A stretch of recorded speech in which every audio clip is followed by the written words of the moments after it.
Millwall preview. Let's move on to that. We head to Bermondsey-on-Sea as Millwall are well and truly on the beach come Saturday. I mean, two of us will be going from Blighty's famous Bognor Regis, which will be good. Go on, Finn. Why don't you give us your thoughts ahead of this one? Bit of a must-win, isn't it? Or not? Yeah, it is a must-win. I was slightly more positive after the Sheffield Wednesday game today because I really thought that Blackburn weren't that good, and they've got two really tough games coming up. So I think in terms of us not wanting to rely on our results, it's a must-win game.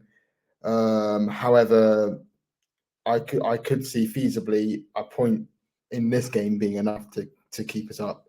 But obviously, we just want it to get done as easy as possible, and just look. It's forget about who the next manager is going to be, or Schumacher yesterday, or players' contract situations, and what division we're going to be in the summer. This is just about the future of Plymouth Argyle Football Club, and for that, I think, it's about as close as of a must-win game as you can get, and I think it is very winnable. I have, particularly now that they've got Neil Harris as well, who is notoriously makes his side horrible to play against, to put it lightly. I think that we could struggle with the physicality in this game, and that's the one thing that I'm worried about. I think we actually have a couple of players with actually more individual quality than they do. I think like their best player, unless I'm forgetting somebody, is probably what Duncan Watmore, and I think Morgan Whittaker's a better player than him. So I think we can absolutely beat them. However, the pressure is on, and like I said, I do think we need to win. So there's that. I think I'm going to go for a 1-1 draw, and that and a draw against Hull might be enough to keep us up. Finn, you've spent too much time with Sam and John that you're answering my predictions questions well ahead of time. That's your first thoughts. It's all right, mate. Don't worry about it. Go on then, Sam. So obviously our first league trip to Millwall since 2006. I'm sure you've got some good memories tucked away in your brain somewhere. Yes, I was there. I was there that day in 2006. Vincent Perricard scored for us that day. Sped down the line in celebration. Tony Pulis' Plymouth Argyle, if there's any Stoke fans still listening. Who remembers?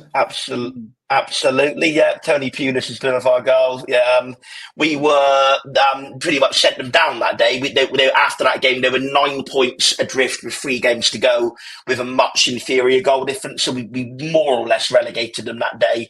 And with how poor they were that season, I remember being a little disappointed we didn't get the win. But it was Tony Pulis' Argyle. It was binary football. Clearly, a legend of a far better club who we can't possibly appreciate. No, we've done the Stoke stuff to death. We've done the Stoke stuff to death now. Let's put it in the past. But anyway, yes, I was there that day. It's my first and so far only visit to Millwall. I wasn't there for the League Cup game a few seasons ago. They're a team with some decent players.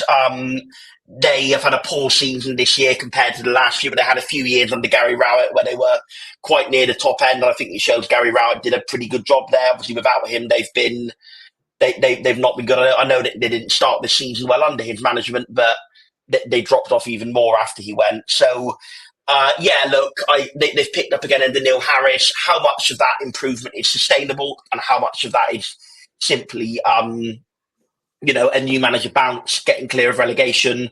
Are they on the beach? I don't know. I think they're still going to be playing for a new manager. A lot of them will be playing for contracts, won't they? They'll be thinking about who's going to get let go, who's going to get released at the end of the season, who's going to stay, and that will have an impact on how they play. So I don't think we can assume that they're just going to put their feet up and play poorly, because I don't think that'll be the case. I think they'll make it tough for us. So yeah, I'm sort of rambling around a bit.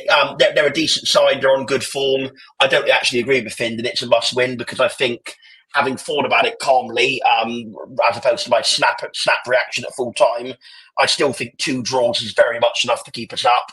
I'm more saying Sorry, I'm Yeah. also meant that the players should, we should go into it thinking. I don't think we should think, as fans, we can think, we get a point and then maybe get another point and that'll be enough. Yeah, But that's fair. players, I think they need to go in thinking we need to win this game. They shouldn't be playing for a draw. Nor I think No, that's fair. That's absolutely fair. I would agree with you on that assessment. But I think if we did get a draw, it wouldn't be the end of the world. And I still think it would leave us in a decent position going into the whole game. Decent side. We need to play a lot better than what we did at Stoke. But if we can have a performance even remotely close to our Leicester one, we'll get something out of the game. Going to be a very nervous one with where we are in the league and how the league's shaping up. But me and Aaron are both part of a weekend, not just us two, by the way. There is a large group. We're not having a romantic weekend or anything, but me and Aaron are having a weekend in. Yeah, wouldn't you just? We are having a weekend in Butlins, Bognor Regis before, so we'll be going into the game terribly so. But we're going into the game in good spirits, hopefully, and let's just hope we end the game in good spirits as well. Yeah, I want that upwards view of your chin all to myself.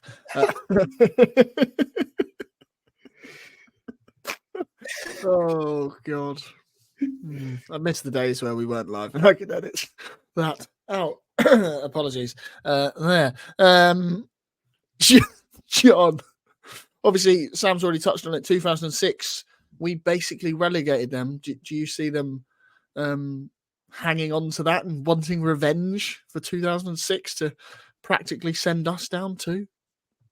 No, good. To be honest, maybe like the Millwall equivalent of Sam Down.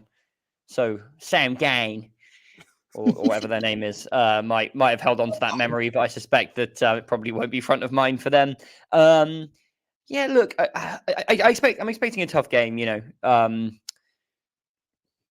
I think they're obviously competitive under Harris, right? I think it's going to be a physical, difficult game.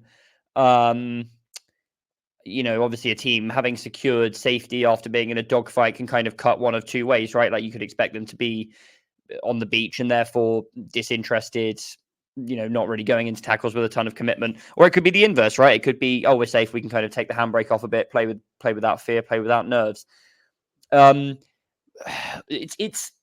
It's not, I don't think we've got the two most difficult remaining games of any of the clubs around us, or like the two most difficult remaining games you could have on paper. There are definitely trickier assignments than a trip to the Den, but I think it's also a bit of an awkward game coming out of the back of the Stoke one. And I mean that just because I think that if we turned up yesterday, Stoke is the sort of team where we might have a bit more joy against them just with our style of play, or at least the style we kind of played in the first half of the season that I think to some extent, albeit maybe not to the extent some of our fans think, Jusnip has tried to reintroduce, just because it is a more open style, it is a bit more end to end. You can have a bit more joy counter-attacking that type of football. But obviously there were all those other factors that kind of went with the Stoke game, the emotion of the occasion, the Shuey thing we've talked about, et cetera, which I guess kind of in the end nullified or kind of overwhelmed those potential positives in terms of the type of game it is for us. So next weekend, obviously, then you have an opportunity to prove to the fans that you can put a performance in. You have an opportunity to bounce back, and you have an opportunity to do it against a team that we have no particular needle with. To the extent Mill will have needle with every team, I guess, but no particular rivalry with. So that's I wouldn't want to be going to Deepdale next weekend, probably off the back of what happened yesterday to face Ryan Lowe, but. That being said, Millwall play a certain kind of style of football that I don't think is the best. Is the type of football that we're particularly good at exploiting. I think it's going to be a gritty, tough game. I think we're better when the game is really open and fluid. To be honest, that's not to say that we don't know how to grind out results and that we haven't done that at all this season. We have on a number of occasions, but I don't think it's our preferred mode. So I think it's going to be really difficult from that point of view. I remember when they came down to Home Park earlier in the season, which at the time was kind of a fortress going back to League One days under Shuey and would become so again in the Championship until the Foster era. And they shut us down. They shut us down really effectively. They scored 2 good goals. Well, I mean, there's 1 good goal and one that was obviously a terrible piece of refereeing to allow one of their players to sort of crowbar Kane Kessler-Hayden in the throat before going on to set up the goal. But yeah, we were, as I think one of the comments just alluded to at the bottom of the screen, we were kind of sucker punched in that game, and I could see the same kind of thing happening again, potentially, if we're not really wise to it. As Sam alluded to, Neil Harris is obviously back as manager.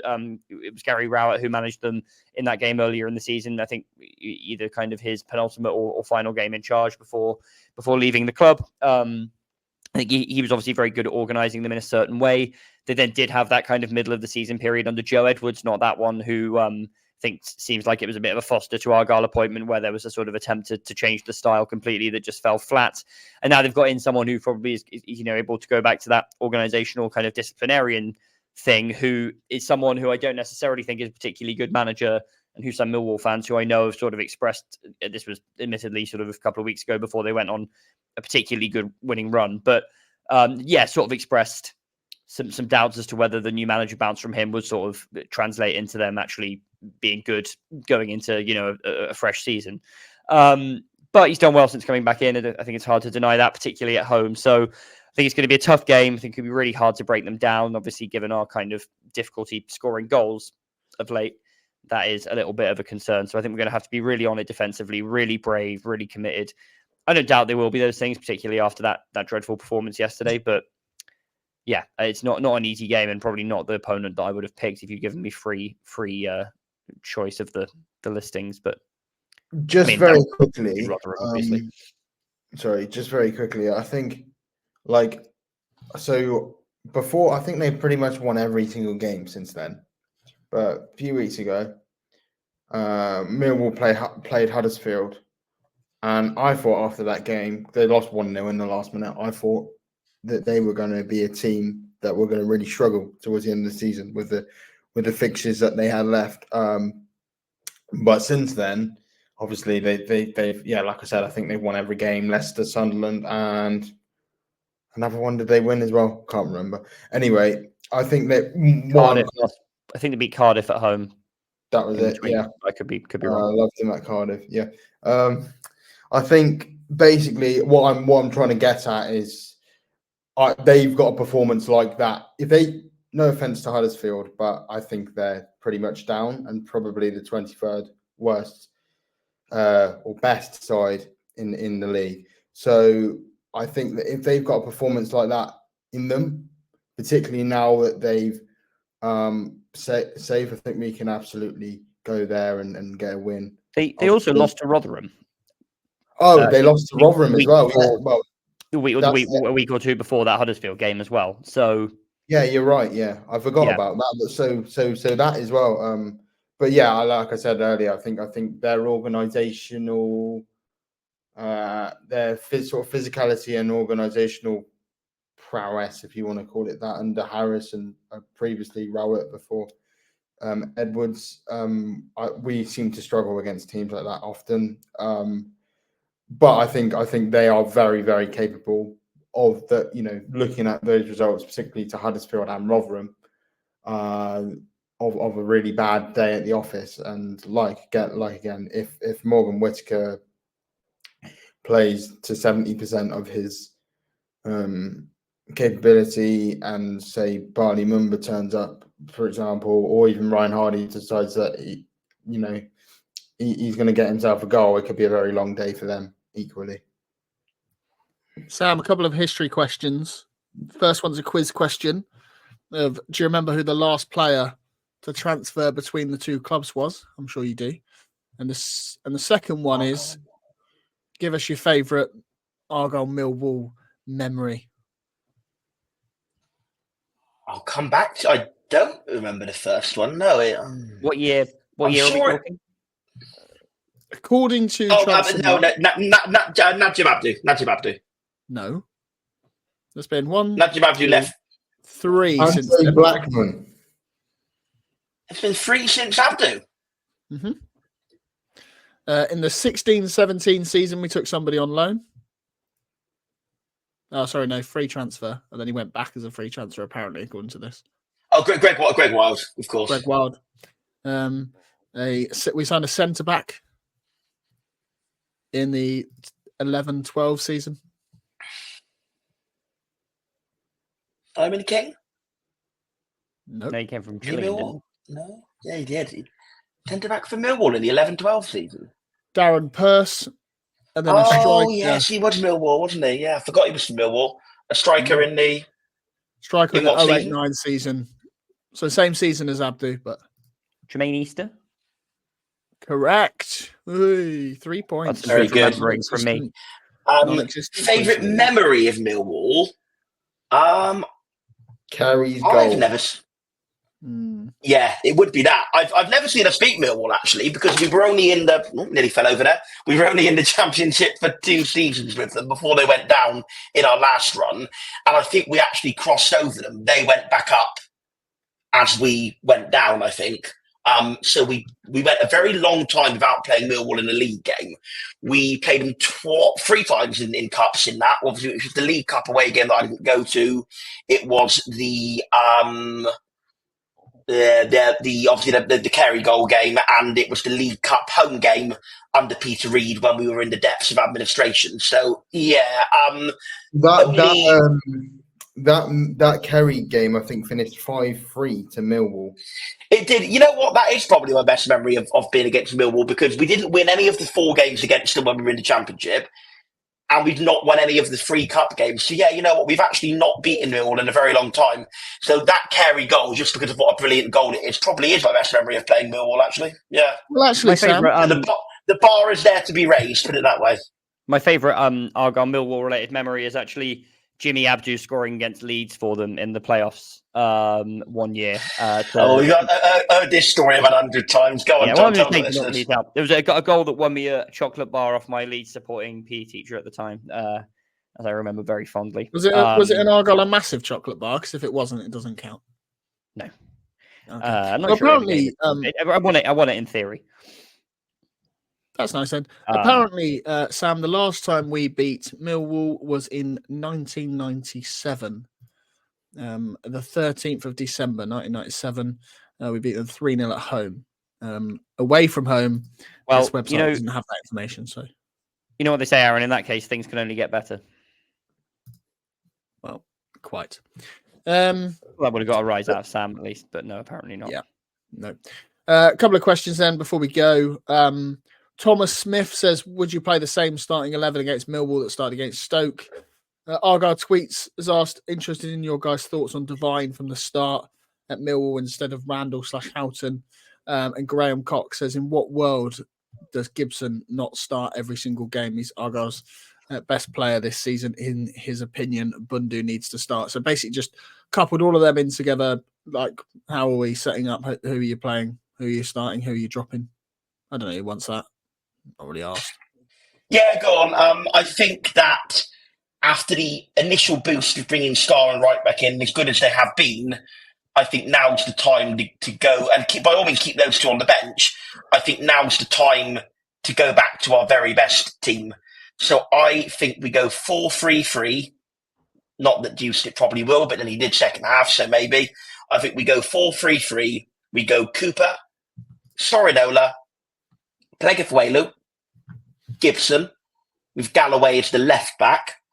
Then the midfield 3, Jordan Houghton, Adam Randall, Alfie Devine. Front 3, Morgan Whittaker, Ryan Hardy, Barley Mumba.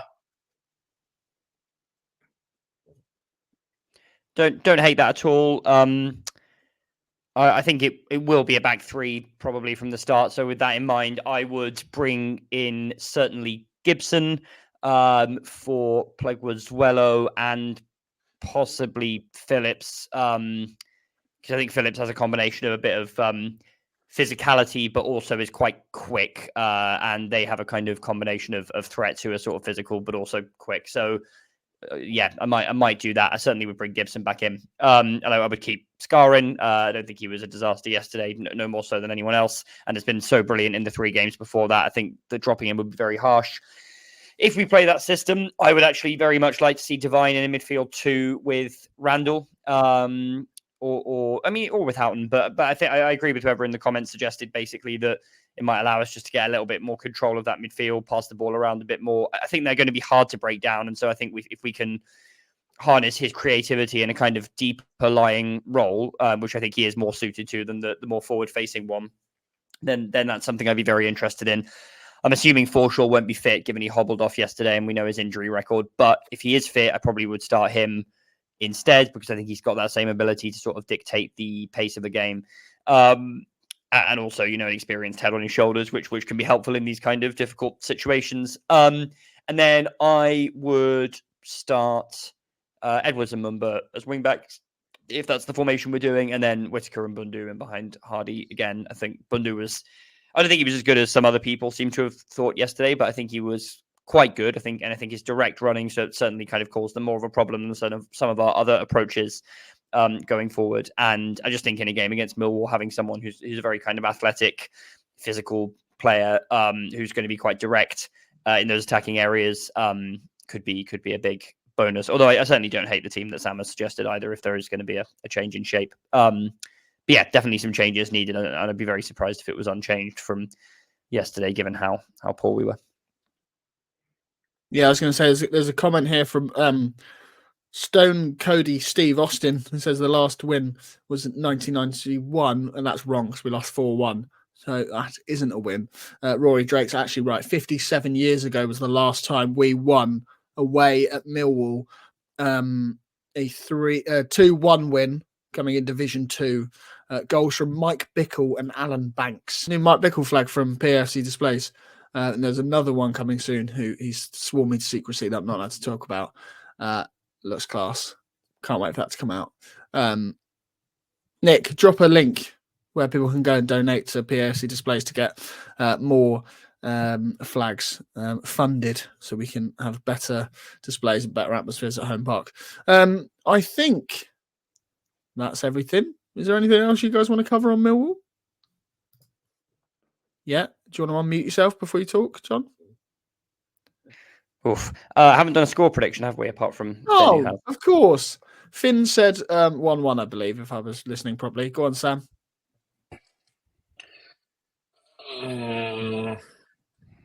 I'm not too confident. I've got a feeling that they're just going to keep their good run going. I think 2-1 loss. I hope I'm wrong.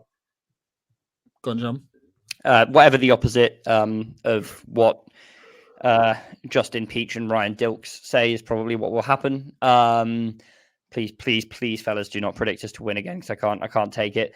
I think we'll make a Millwall win your banker. Make it your banker of the week. Absolutely. Nailed on. Millwall win.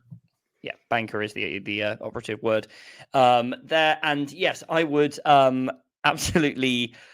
I think we'll stay up.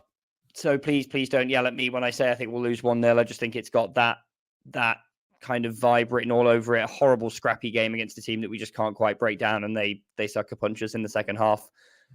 I'm confident we can get something out of the whole game, and also that other results will go our way to a sufficient extent for that to be enough. But I think it's as I said earlier, I think it's the sort of game that we don't tend to thrive in, unfortunately. So I'll go for a 1-0 loss, but I hope I'm wrong. I'm going to summon the spirit of 1967, and I'm going to go for Millwall 1, Plymouth Argyle 2. Ryan Hardy and Morgan Whittaker, our two best players, to bag one each. That'd be nice, wouldn't it? Be nice. Yeah, I'm not on post Millwall, as Sam has already mentioned. We're off in Bognor Regis, so I won't be on. Joe will be joining a bunch of you lot somewhere. And we'll be back then on that Sunday evening to dissect whatever result, hopefully a win, post a trip to the Den. I think we'll call that a night. Anybody else got anything to add? No, brilliant. Cheers, guys. Remember, as always, to go and find us on all your social medias. Follow us on Twitter, Facebook, Instagram, and TikTok. I've done another one of those little videos. Use a little app, cuts it all together for me. Nice and easy. Go and check that out if you want to go and see our 3-0 loss to Stoke. But yeah, nice. Cool. Cheers, guys. Just going to click end stream. Cheers all.